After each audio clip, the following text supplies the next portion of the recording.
할렐루야. 날씨가 너무나도 많이 덥습니다. 제가 우리 교회 와서 참으로 놀라운 사실, 우리 교회가 참 좋은 교회다라는 것을 최근에 느낀 것이 있습니다. 여름에 화장실을 갔더니 에어컨이 야, 이 교회 에어컨, 화장실에 에어컨을 트는 교회, 우리 교회 너무 좋은 교회다. 좋으시죠? 없습니다. 정말 에어컨 나오는 교회가, 화장실에 에어컨 나오는 교회 없거든요. 웃음이 끝쳐야 되는데. 저희 SFC 중고등부에서 얼마 전에 성경 암송대회를 했습니다. 성경 암송대회를 했는데 그 본문이 오늘 우리가 읽었던 시편 90편 1절에서 17절까지의 말씀을 암송을 하였습니다. 우리 아이들 잘했을까요?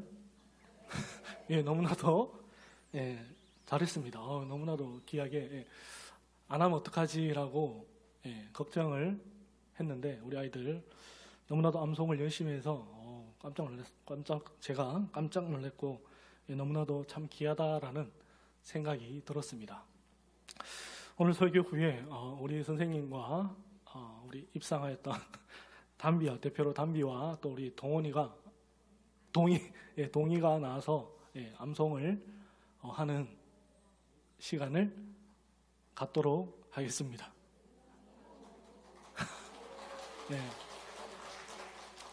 더 입상한 친구도 있었는데 다 도망갔어요.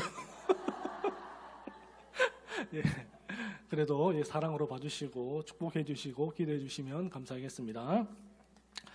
여러분, 농사를 지어 보셨습니까? 농사를 지어 보신 분들은 아시겠지만 식물이 잘 자라기 위해서는 어떤 땅에 뿌리를 내리는가가 너무나도 중요합니다. 우리 인생도 마찬가지입니다. 우리의 인생의 뿌리를 어디다에다가 내리느냐에 따라서 한 사람의 인생의 판도가 결정되는 것을 볼 수가 있습니다. 시편을 보게 되면 총 5권으로 구성되어져 있는 것을 우리가 볼 수가 있습니다. 그리고 오늘 시편 90편은 시편의 제4권, 그리고 제4권 중에 첫 번째 시에 해당하는 시입니다. 성경학자들의 연구에 의하면 이 시편의 5권이 마치 모세 오경과 아주 긴밀하게 연결되어져 있다라는 것을 밝힐 수 있었습니다. 제1권은 창세기와 제2권은 출애굽기와 제3권은 레위기와 제4권은 민수기와 제5권은 신명기와 아주 비슷한 양식의 또 비슷한 주제를 다루고 있는 것을 볼 수가 있습니다. 시편 90편은 오늘 우리가 읽은 시편 90편은 제3권에 속한 시로서 민수기와 연결되어져 있습니다. 여러분, 민수기를 한마디로 정의하면 무엇이라고 정의할 수 있겠습니까? 민수기는 광야 생활이라고 정의할 수 있습니다. 이스라엘 백성들은 생명이 살 수 없을 것 같은 광야에서 40년을 살았습니다. 그 비결이 무엇입니까? 그 아무것도 살 수 없을 것 같은, 생명이라고는 살아남을 수 없을 것 같은 그 광야에서 40년을 이스라엘 백성들이 살 수 있었던 비결이 무엇입니까? 그것은 바로 성경은 우리에게 하나님과의 동행이라고 우리에게 말씀해 주고 있습니다. 이스라엘 백성들이 그 생명이 살 수 없는 광야에서 그들이 먹고 마시고 편안히 잘 수 있었던 이유는 그곳에서 하나님이 그들에게 동행해 주셨기 때문입니다. 하나님과의 동행하는 인생, 그것이 바로 시편 제4권의 핵심 주제라고 할 수 있습니다. 그리고 시편 90편의 시작을 보게 되면 표제어로 하나님의 사람 모세의 기도라고 적혀 있는 것을 볼 수가 있습니다. 시편에 수많은 저자들이 있는데 그 가운데 오직 시편 90편만이 모세의 시편입니다. 성경에 기록된 시편 가운데 가장 오래된 시라고 할 수 있습니다. 우리 함께 오늘 본문의 1절 말씀 함께 읽도록 하겠습니다. 1절입니다. 시작. 주여 주는 대대에 우리의 거처가 되셨나이다. 아멘. 이 시의 첫 절인 1절은 시편 90편의 전체의 대전제이자 이 시의 결론이라고 말할 수 있습니다. 모세 인생의 말년, 그가 산 인생의 결론은 주님만 우리의 진정한 거처가 되신다라는 사실입니다. 여러분, 인생을 가만히 관찰해 보면 믿음과 신앙과 상관없이 각자의 거처, 각자의 인생에 안식처가 있는 것을 볼 수가 있습니다. 여러분, 요즘 학생들의 안식처는 어디일까요? 스마트폰과 게임이라고 할 수 있습니다. 요즘 많은 친구들이 스마트폰에 빠져 있고 게임 속에 빠져 있는 것을 볼 수가 있습니다. 그래서 아이들에게 스마트폰을 빼앗으면 어떻게 합니까? 어떻게 하죠? 발끈하거나 화를 내거나 불안해하는 것을 볼 수가 있습니다. 어른들은 어떻습니까? 어른들도 똑같죠.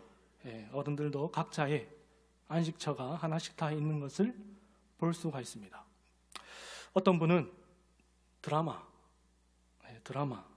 제가 보기에는 배우만 바뀌었을 뿐 내용과 레파토리는 다 똑같은데 모든 드라마를 시간마다 챙겨보면서 은혜 받는 분들이 계시더라고요. 웃으시는 분들은 다른 분 얘기 아니라 저희 어머니 얘기입니다. 어떤 분은 또 쇼핑. 홈쇼핑을 보면서 호스트의 화려한 말주변에 넘어가서 그래 저건 반드시 사야 돼 하면서 전화기를 나도 모르게 누르고 계시는 분들이 있는 것을 보게 됩니다. 그렇다면 성도는 어떻습니까? 성도는 그와 같은 것이 영원하지도 않고 우리를 영원히 지켜주지 못하는 안식처가 되지 못한다라는 것을 다 아는 사람들입니다. 주님을 만난 성도는 진짜 안식처, 영원한 안식처, 흔들리지 않은 안식처가 주님밖에 없다라는 사실을 다 아는 사람들입니다. 우리 옆에 분들에게 한번 경상도 말로 한번 물어보겠습니다. 너의 영원한 안식처는 뭐고?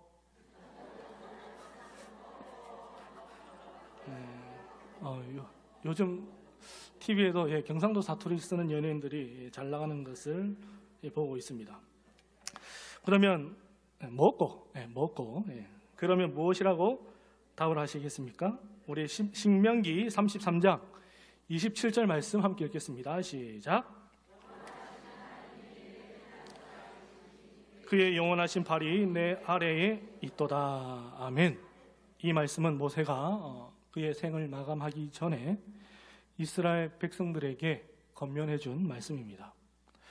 모세가 그의 인생 120년을 살면서 그가 경험하고 목도한 것이 무엇입니까? 영원하신 하나님만이 나의 진정한 피난처가 되어주시고 그의 영원하신 팔이 나의 인생을 붙들고 계시다라는 사실입니다. 여러분, 성도는 하나님만을 우리의 유일한 피난처로 삼으며 살아가는 자입니다. 그리고 여러분의 삶을 통해서 무엇을 보게 됩니까? 하나님의 팔이, 그의 영원하신 팔이 우리의 인생을 붙들고 계시다라는 것입니다. 우리의 인생의 성공과 실패가 중요한 것이 아니라 우리는 성공을 통하여서 우리의 인생을 붙들고 계시는 하나님을 보는 것이고 우리의 인생의 실패를 통하여서도 우리의 인생을 붙들고 계시는 하나님을 본다라는 것입니다. 그리고 모세는 왜 우리의 인생에서 하나님만을 우리의 진정한 거처로 삼아야 하는지 그 이유에 대해서도 말씀합니다. 우리 오늘 본문의 2절 말씀 함께 읽겠습니다. 2절입니다. 시작.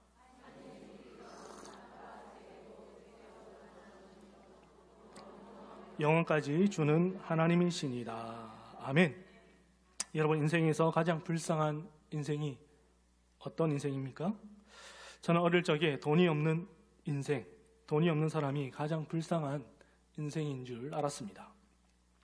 근데 인생을 조금 살고 또 성경을 연구하다 보니까 어떤 사람이 가장 불쌍하냐면 주 대신 하나님을 보지 못하는 사람이 가장 불쌍한 인생이구나라는 것을 깨닫게 되었습니다.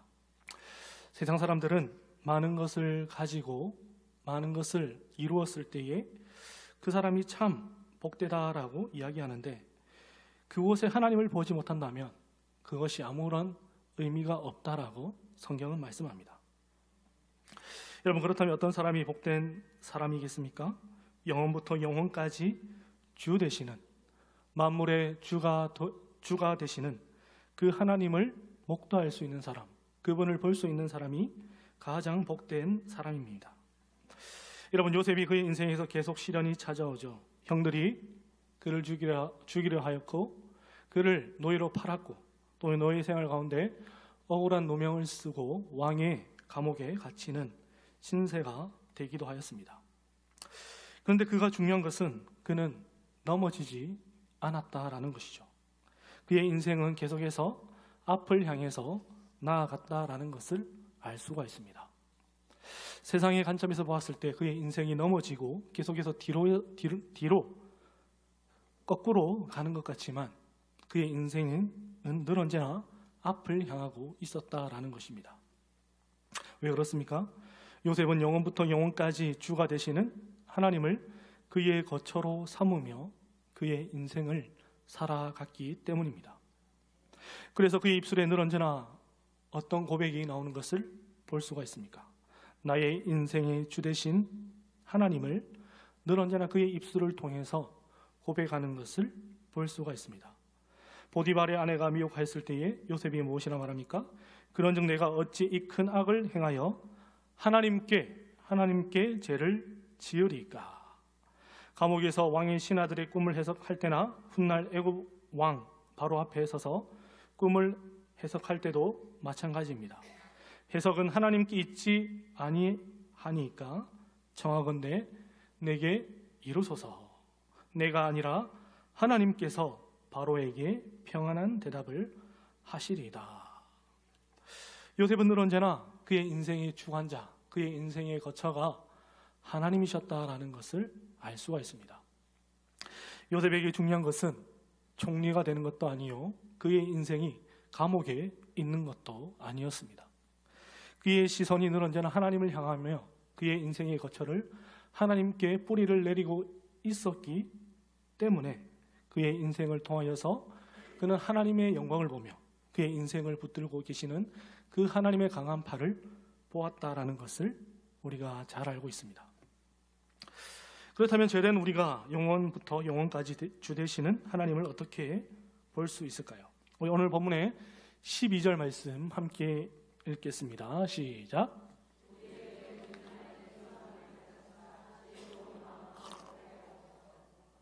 아멘.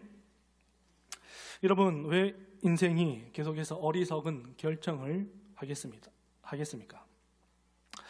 우리가 인생을 보게 되면 많은 사람들이 큰 실수를, 어리석은 행동을 하는 것을 보게 되는데, 그 이유는 바로 천년만년 우리가 영원히 살 것처럼 착각을 하기 때문입니다. 죄인의 가장 큰 미련은 바로 그의 인생이 영원하다라는 착각입니다. 주님께서도 한 부자 비유를 통해서 말씀하셨습니다. 어느 한 부자가 풍성한 수억을 거두고 그 부자가 이렇게 생각을 합니다.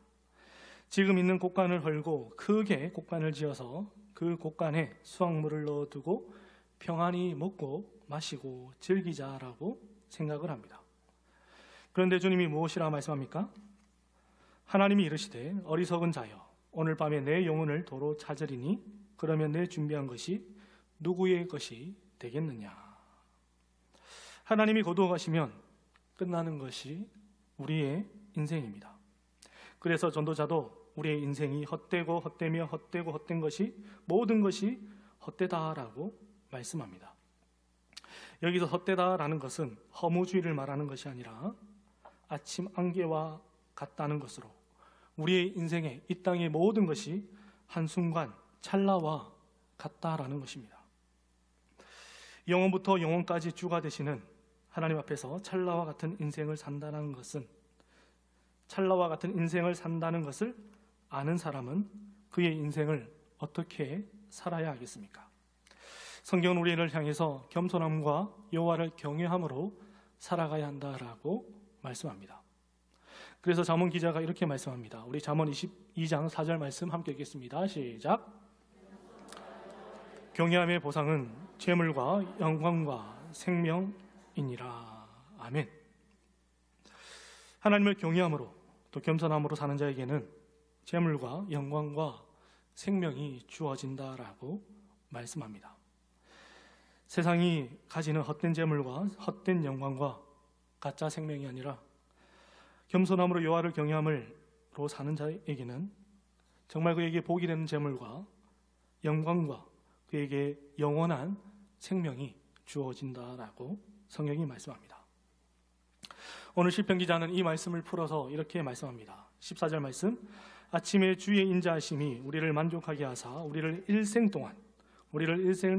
동안 즐겁고 기쁘게 하소서. 15절 말씀. 우리를 괴롭게 하신 날수대로와 우리가 하를 당한 연수대로 우리를 기쁘게 하소서. 16절 말씀. 주께서 행하신 일을 주의 종들에게 나타내시며 주의 영광을 그들의 자손에게 나타내소서. 17절 말씀. 주 우리 하나님의 은총을 우리에게 내리게 하사 우리의 손이 행한 일을 우리에게 경고하게 하소서. 우리의 손이 행한 일을 경고하게 하소서. 사랑하는 성도 여러분, 사단은 우리가 살아가는 이 세상은 내가 무엇을 가졌느냐, 내가 어디에서 사느냐가 굉장히 중요하다라고 말합니다. 그런데 성경은 내가 무엇을 가지고 어디에 서 있는가가 아니라 내가 지금 누구와 함께 하느냐가 중요하다라고 말씀합니다. 그래서 우리도 찬양할 때 무엇이라 찬양합니까? 높은 산이 거친 들이 초막이나 궁궐이나 내 주 예수 모신 곳이 그 어디나 하늘나라. 우리가 높은 산에 거친 들에 있거나 그곳이 우리가 있는 곳이 초막이나 궁궐이 중요한 것이 아니라 그곳에 내 주님과 함께하는 것이 오늘 시편의 기자의 말씀처럼 하나님의 집에 하나님을 거처로 삼는 것이 우리의 인생의 가장 중요한 일이라고 말씀하고 있습니다. 이사야 선지자는 하나님을 자신의 거처로 삼는 자의 삶에 대해서 이렇게 말씀합니다. 우리 이사야 58장 11절 말씀 함께 읽겠습니다. 시작. 내 마른 곳에서도 내 영혼을 만족하게 하며 내 뼈를 견고하게 하리니 너는 물된 동상 같겠고 물이 끊어지지 아니하는 샘 같을 것이라. 아멘. 여러분, 이스라엘 백성들이 40년 동안 광야의 인생길을 걸었습니다. 여러분, 우리가 살아가는 인생길도 광야입니다. 이 메마른 것 같은 그 광야에서 우리의 영혼을 만족시키시며 우리의 뼈를 견고하게 하시며 물이 끊어지지 않는 물된 동산 같은 그 아름다운 동산으로 우리의 삶을 이끄시는 분이 오늘 성경이 바로 하나님이시라고 우리에게 말씀해 주고 있습니다. 우리 옆에 분에게 한번 인사하겠습니다. 당신의 삶이 물된 동산입니다. 아멘. 강야와 같은 인생길에서 하나님을 나의 인생의 거처로 삼아서 늘 언제나 메마른 곳에서 만족하는 인생, 늘 언제나 물이 끊어지지 않는 물된 동산 같은 복된 삶을 사시는 우리 모든 여수시민교회 성도님 되시기를 주님의 이름으로 축복합니다.